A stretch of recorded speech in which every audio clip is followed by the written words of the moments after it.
as always, it's fantastic. It's a dream come true. Be back here again. Once again, joining hands from Mamuka. Yeah, it's the best. Bilal coming. I don't know, man. Everybody's asking the same question, but even I wish I knew more about Bilal. But then, let's keep our fingers crossed and see if it does happen for all of us.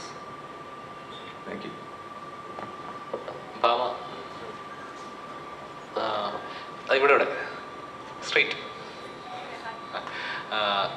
ഈ സിനിമയിൽ മമ്മൂക്കെ പോലെ തന്നെ അത്രത്തോളം contrast അല്ല ആ വേറെ സ്വാഗുള്ള ഒരാളാണ് ജീവിയം. അദ്ദേഹത്തിൻ്റെ കൂടെ കോമ്പോ ഉണ്ടായിരുന്നല്ലോ. അപ്പം എങ്ങനെ ഉണ്ടായിരുന്നു ഒരു ഫേസ് ടു ഫേസ് ഉള്ള റിയാക്ഷൻസ് ഉണ്ടാവും? അത്രയും ഹിസ്റ്ററീസ് ഉള്ള ഒരു ലെജൻഡ് തന്നെയാണ് അദ്ദേഹം. എങ്ങനെ ഉണ്ടായിരുന്നു ആ ഒരു കോമ്പോ, അവരുമായിട്ടുള്ള എക്സ്പീരിയൻസ്, സാറുമായിട്ടുള്ള എക്സ്പീരിയൻസ് ഉണ്ട്? ഗൗതം സാറുമായിട്ട് ആദ്യം തന്നെ സ്ക്രീൻ സ്പേസ് ഷെയർ ചെയ്യാൻ പറ്റിയതിൽ ഒത്തിരിയധികം സന്തോഷം.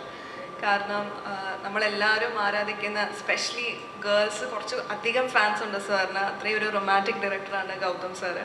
അപ്പം ഗൗതം സാറിൻ്റെ കൂടെ സ്ക്രീൻ ഷെയർ ചെയ്യുക, അല്ലെങ്കിൽ സാറിന് ആദ്യമായിട്ട് കാണുന്നതൊക്കെ എന്ന് പറഞ്ഞു കഴിഞ്ഞാൽ തന്നെ എന്താ പറയുക, വളരെ സന്തോഷമുള്ളൊരു കാര്യമായിരുന്നു.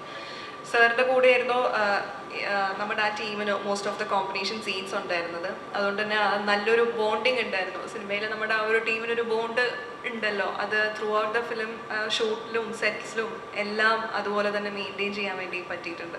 അപ്പോൾ ഗൗതം സാറിനെ കാണുന്ന സമയത്ത് ആദ്യത്തെ ദിവസമൊക്കെ നമുക്ക് ഭയങ്കര പേടിയായിരുന്നു, 3 പേർക്കും, സിദ്ധുവേട്ടനായാലും ഡിനിച്ചേട്ടനായാലും എനിക്കായാലും. പക്ഷേ സാറത് ഭയങ്കര ഈസിലി ഹാൻഡിൽ ചെയ്ത്, അത് സാറിന് അറിയാം കാരണം എത്രത്തോളം പേടി വരും നമ്മുടെ പോലത്തെ ആൾക്കാർ വരുന്ന സമയത്ത് എന്നുള്ള രീതിയിൽ. പക്ഷെ അത് വളരെ ഈസി ആയിട്ട് ഹാൻഡിൽ ചെയ്തിട്ടുണ്ടായിരുന്നു. So feeling very lucky to be a part of this movie.